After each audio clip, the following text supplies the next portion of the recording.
regurgitation. What is this word regurgitation?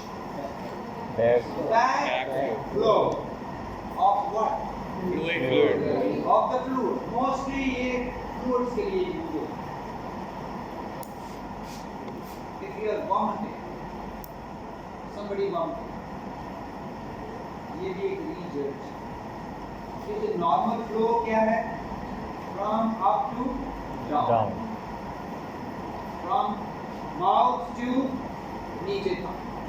ये normal flow है. But if it comes back reverse, it is regurgitation. ये vomiting ही है. Likewise, nasolacrimal apparatus का भी normal route ये है.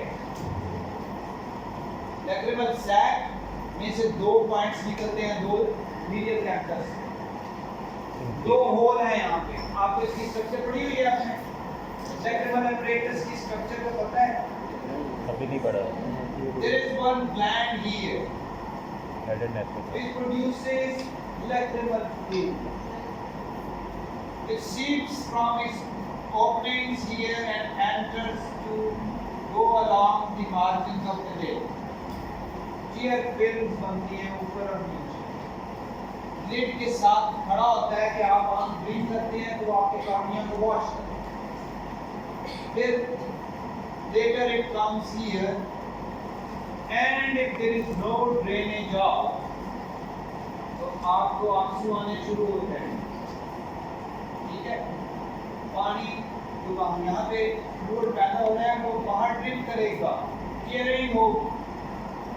नॉर्मली क्या होता है कि वही फ्लूइड जो ऊपर से आ रहा था वो यहाँ आके दो puncti and superior and inferior punctum, then superior lacrimal ये सुपीरियर punctum से निकलती है superior canaliculus, इधर से निकलती है inferior canaliculus, दोनों मिलते हैं common canaliculus में.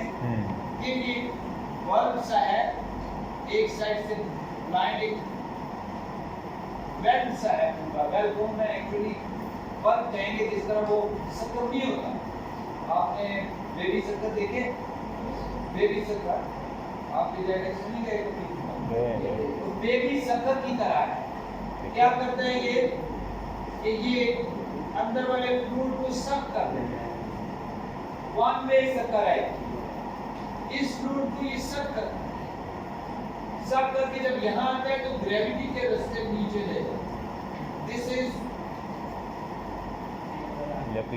lacrimal sac and this is lacrimal duct. Duct opens in and inferior nose. This one way रहता है क्योंकि एक वेल यहाँ पे है, वेल ऑफ प्रोटन मोलर. एक वेल यहाँ पे है, वेल ऑफ हैसलर. ये दोनों वेल रिवर्स फ्लो नहीं होने देते. फ्लूइड इधर से इधर ही जाता है. ठीक है, नॉर्मल ये है कि फ्लूइड वापस नहीं जाता, नाक में जाएगा. But what